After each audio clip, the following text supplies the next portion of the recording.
Minor करिए तो भैया जरा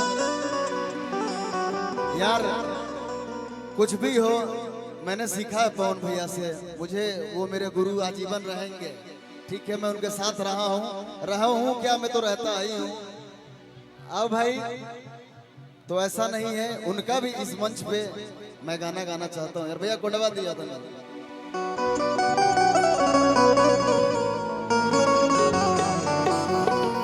ये लाइन हमारा बड़ा पसंद था कि बर्बाद कके जिए लू आराम से,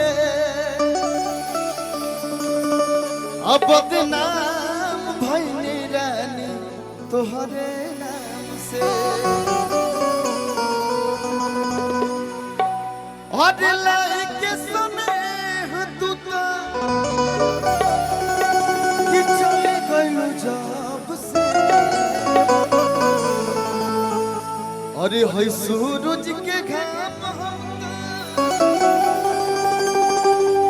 देखनी न ताब से, सनहिया लगावा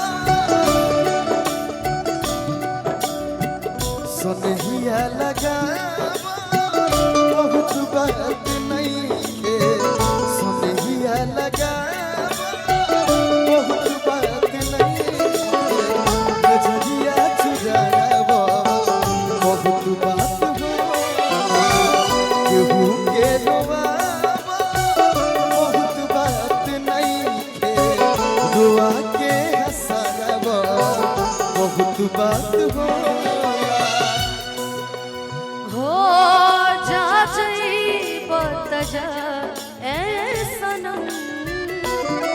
देखे जिंदगी भगा तेरे जख्म,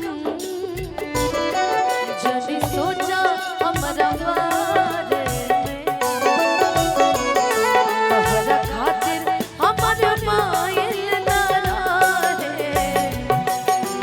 प्यार कल परसों के कायल ना रहे, प्यार कल परसों के कायल ना रहे, भुला गइलू वैसे जैसे भागिल ना रहे। प्यार कल परसों के कायल ना रहे, भुला गइलू वैसे जैसे भागिल ना रहे। नजरिया चुरा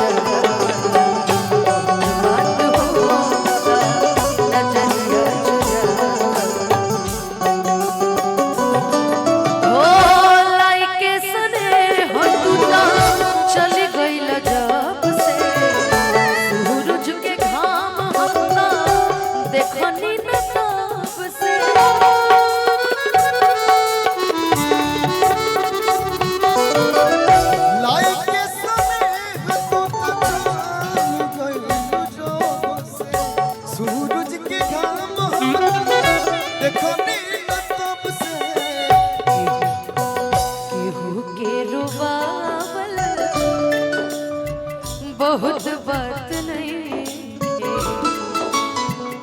केहू के रोवावल बहुत बात नहीं, के रोवा के हंसावल बहुत बात हो।